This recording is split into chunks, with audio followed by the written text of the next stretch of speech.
अमित शाह का जन्म 22 अक्टूबर साल 1964 को मुंबई के रईस परिवार में हुआ। उनके पिता अनिल चंद्र शाह एक सफल बिजनेसमैन थे, लेकिन कहा जाता है कि अमित शाह के दिलो दिमाग पर सबसे गहरा असर उनकी मां कुसुमबेन का रहा।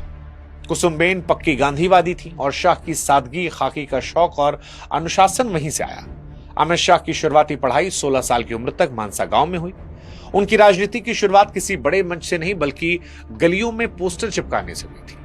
कहा जाता है कि 1977 में महज 13 साल की उम्र में पहली बार चुनावी पोस्टर चिपकाए थे। अमित शाह ने छात्र राजनीति की तपिश को बहुत करीब से महसूस किया था। 1982 में एबीवीपी यानी अखिल भारतीय विद्यार्थी परिषद के गुजरात यूनिट के ज्वाइंट सेक्रेटरी बने। यहां उनका पहला संगठित राजनीतिक नेतृत्व वाला पद था, जहां उन्होंने सीखा कि युवाओं की ऊर्जा को संगठन में कैसे ढलाता है। पिता ने एक बार गुस्से में यहां तक कह दिया कि सुनो, राजनीति छोड़ो, नहीं तो घर से निकाल दूंगा। अमित शाह ने कोई बहस नहीं की। कहा जाता है कि अपना झोला उठाया और शाखा चले गए। यह उनका पहला घर से निकाला जाना था, जिसने उन्हें भीतर से इतना मजबूत किया कि बाद में दुनिया का कोई भी डर उन्हें डरा नहीं पाया। अमित शाह ने पढ़ाई बायोकेमिस्ट्री में की है और इसी विज्ञान ने उन्हें किसी भी समस्या को बारीक लेवल पर जाकर हल करने का फॉर्मूला दिया। साल 1987 में औपचारिक रूप से भाजपा का दामन थामा। उन्होंने शेयर बाजार की उन पेचीदगियों से सीखा कि कैसे एक डूबते हुए स्टॉक को पहचान कर उसे मुनाफा कमाया जाता है। राजनीति में आने के बाद उन्होंने इसी बिजनेस थ्योरी को लागू किया, जहां हर बूथ पर एक शेयर था और हर वोटर एक निवेशक। अहमदाबाद के नारायणपुरा में एक छोटा सा ऑफिस बनाया और समीकरणों पर काम करना शुरू किया, जिन्हें बड़े बड़े नेता फालतू समझते थे।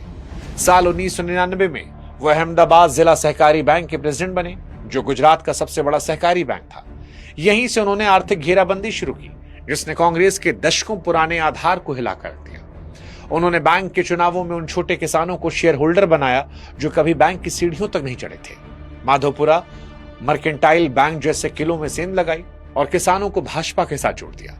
साल 1982 में उनकी मुलाकात नरेंद्र मोदी से हुई थी और वहीं से भारतीय राजनीति की वो जोड़ी बनी जिसने सारे रिकॉर्ड को ध्वस्त कर दिया। साल 1989 में जब वो पहली बार अहमदाबाद के नारायणपुरा वार्ड से म्युनिसिपल चुनाव लड़ने उतरे, तो लोगों ने कहा ये बायोकेमिस्ट्री वाला लड़का क्या कर पाएगा। लेकिन अमित शाह ने वहां 13,000 से ज्यादा वोटों के रिकॉर्ड मार्जिन से जीत हासिल की।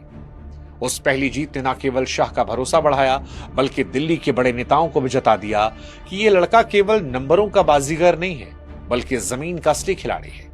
राजनीति को कबीलों की लड़ाई से निकालकर एक डेटा ड्रिवन विज्ञान बनाया, जहां पर तुक्के नहीं, सिर्फ सटीक निशाना काम कर रहा था। लेकिन यह कामयाबी अधूरी थी अगर शाह के साथ नरेंद्र मोदी का वो अटूट भरोसा ना होता, जिसने राजनीति के सारे समीकरण बदले।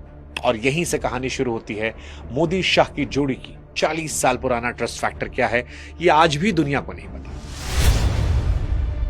क्योंकि दुनिया को यह लगता है कि ये दो बड़े नेताओं का बस एक राजनीतिक गठबंधन है। लेकिन हकीकत में नरेंद्र मोदी, अमित शाह दो जिस्म, एक दिमाग और एक ऐसा तालमेल है जिसे कोई डिकोड नहीं कर पाया। अहमदाबाद के इनकम टैक्स सर्किल की वो छोटी सी मुलाकात आज दिल्ली के सत्ता के सबसे बड़े केंद्र तक पहुंची है। और इसके पीछे अगर कोई एक चीज है तो वो है ब्लाइंड ट्रस्ट। इस रिश्ते की सबसे बड़ी खूबी यह है कि शाह ने कभी भी मोदी के सामने अपनी चमक को दिखाने की कोशिश नहीं की। पर्दे के पीछे की बात यह है कि जब 2002 के गोधरा दंगों के बाद पूरी दुनिया मोदी को घेर रही थी, तब शाह ने रात भर जगकर कानूनी फाइलें तैयार की और मोदी को बचाने के लिए पूरी राजनीतिक पूंजी लगाई। जब केंद्र की वाजपेयी सरकार तक मोदी को लेकर संशय में थी, तब अमित शाह ही वो ढाल थे जिसे कोई कानून तोड़ नहीं पाया। 1990 के दशक में जब मोदी को गुजरात में एक तरह के बनवास पर दिल्ली और हरियाणा भेजा गया, तब शाह ही वो इकलौते इंसान थे जो मोदी के आंख और कान बनकर गुजरात में डटे रहे।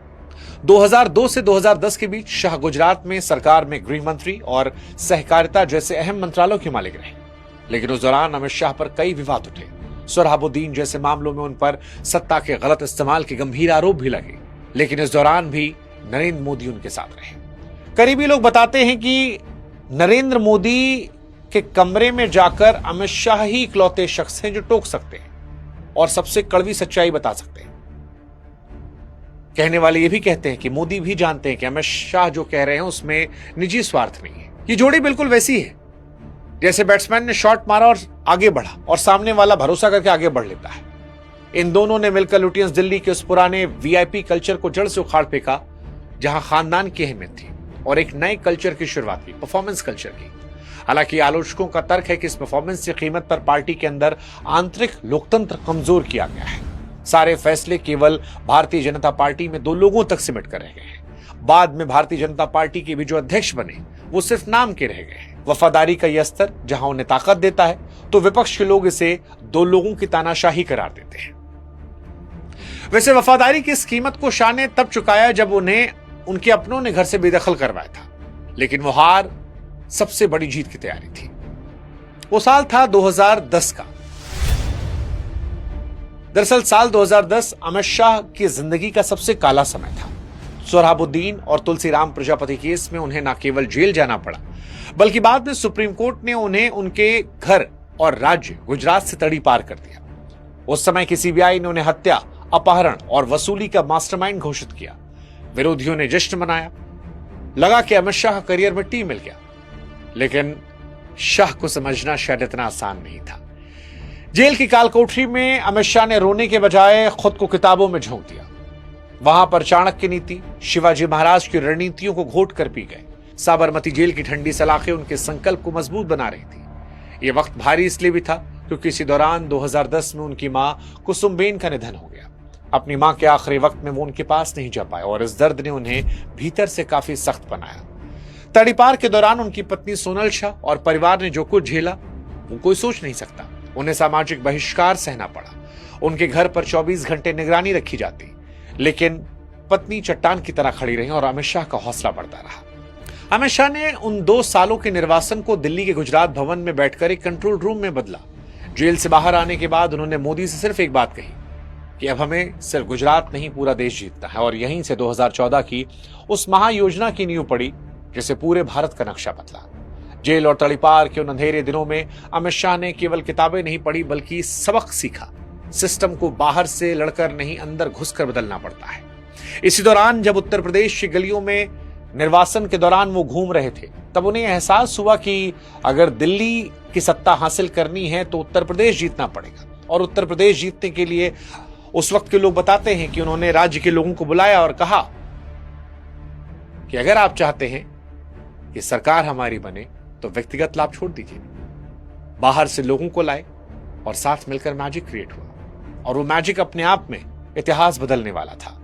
और इतिहास के साथ ही अमित शाह की जिंदगी से वो बुरे दिन भी गायब होने लगे, क्योंकि 2014 में सुप्रीम कोर्ट और स्पेशल कोर्ट ने उन्हें क्लीन चिट दे दी। सुप्रीम कोर्ट से कहा गया कि यह केस राजनीतिक साजिश थी, जानबूझकर निशाना बनाया गया। उस वक्त अमित शाह की आंखों में आंसू थे। हालांकि विपक्ष आज भी उस कानूनी प्रक्रिया को लेकर सवाल उठाता है, कहता है कि सरकार बदलने के बाद ये क्लीन चिट मिली, लेकिन अमित शाह के लिए वो क्लीन चिट उनके राजनीतिक पुनर्जन्म का सर्टिफिकेट बनी। आज भी जब अमित शाह से लोग पूछते हैं सबसे मुश्किल समय कौन सा था, तो वो मुस्कुरा कर कहते हैं कि वो समय जब उन्हें खत्म मान लिया गया था। और यही खत्म के पहले कहानी थी यूपी की, जिसका जिक्र हमने भी किया था। 2014 अमित शाह को जिसने नेशनल ब्रांड बना दिया, मास्टर स्ट्रोक। दरअसल 2013 में अमित शाह को यूपी का प्रभारी बनाया गया। उसके पहले वो कई बार बनारस में गलियों में घूम चुके थे, और जब उन्हें प्रभारी बनाया गया तो दिल्ली के बड़े बड़े पत्रकारों, विश्लेषकों ने उनका मजाक उड़ाया। कहा जिसे ठीक से हिंदी बोलना नहीं आता वो यूपी की मंडल कमंडल वाली जटिल राजनीति को समझ पाएगा। लेकिन अमित शाह ने लखनऊ पहुंचते अपने स्टाइल में कहा कि मैं यहां चुनाव लड़ने नहीं, संगठन बनाने आया हूं। और उन्होंने ऐसा संगठन बनाया कि सपा बसपा के जो पुराने दिग्गज थे उनके पैरों तले जमीन खिसक गई। उन्होंने पन्ना प्रमुख का वो मॉडल पेश किया जिसने पूरी दुनिया के लिए चुनावी मैनेजमेंट की परिभाषा बदल दी। बारीक जानकारी आपको बता रहे हैं कि अमित शाह ने यूपी में करीब 1.5 लाख पन्ना प्रमुखों की ऐसी अभेद फौज खड़ी की जो सीधे उनके वॉर रूम से जुड़ी थी। अमित शाह की कार्यशैली का सबसे असरदार हिस्सा उनका माइक्रो मैनेजमेंट था। वो अक्सर रात को 2 या 3 बजे यूपी के किसी दूर दराज गांव के पन्ना प्रमुख को रैंडम फोन लगाते और सीधे पूछते कि आज आपने उससे घर में चाय पी थी, उस वोटर की समस्या सुनी। इस एक फोन ने पूरे यूपी कार्यकर्ताओं में करंट दौड़ा दिया। यूपी की 80 सीटों को केवल चुनाव की तरह नहीं बल्कि बायोकेमिस्ट्री के छात्र की तरह हल किया गया। सपा बसपा के पुराने वोट बैंक में ऐसी सेंध लगाई कि गैर यादव, पिछड़ों और गैर जाटो दलितों को पहली बार लगा कि भाजपा उनकी अपनी पार्टी है। हालांकि आलोचक ये भी कहते हैं कि इस जीत के पीछे ध्रुवीकरण की राजनीति, समुदायों के बीच खाई बढ़ाने का हाथ था। मुजफ्फरनगर दंगों के बाद बने माहौल का फायदा उठाने के लिए आरोपों ने शाह की छवि को एक विवादित हिंदूवादी नेता के तौर पर पेश किया। लेकिन नतीजों के बाद सब कुछ बदल गया, क्योंकि जो नतीजे आए वो सोच से परे थे। 2014 में भाजपा ने सहयोगियों के साथ 80 में 73 सीटें जीती थी। पूरा देश दंग रह गया था।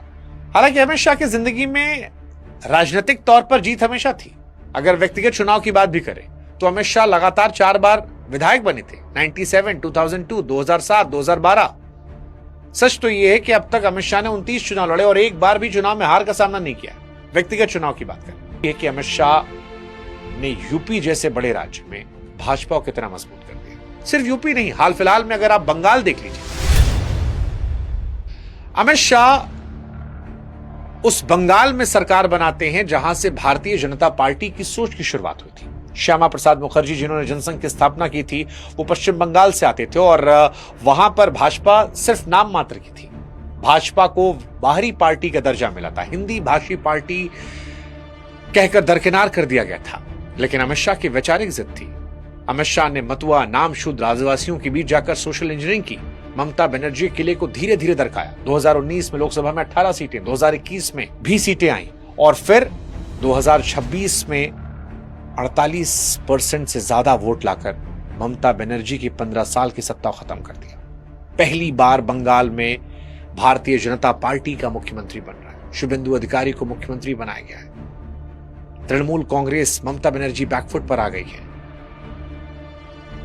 हालांकि इसमें भारतीय जनता पार्टी के कार्यकर्ताओं की जान भी गई।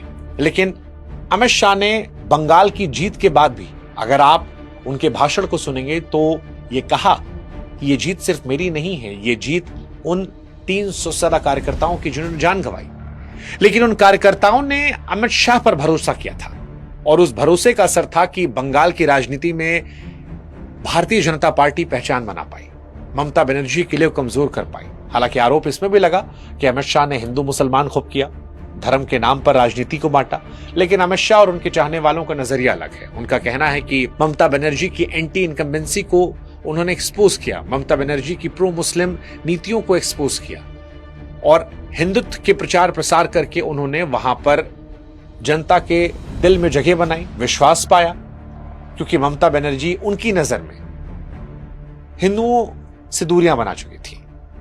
अब यह सही था, गलत था, जो भी था, लेकिन डेमोक्रेसी में जनता अगर बढ़ चढ़ कर वोट देती है और ममता बनर्जी जैसी नेता 100 सीटों को पार नहीं कर पाती है, तो यह बताता है कि अमित शाह वो फॉर्मूला जानते हैं जहां पर चुनाव सिर्फ चेहरे के दम पर नहीं, संगठन और सोच के जरिए मिलते हैं। और यही शायद वजह है कि भारतीय जनता पार्टी देखते देखते दुनिया की सबसे बड़ी पार्टी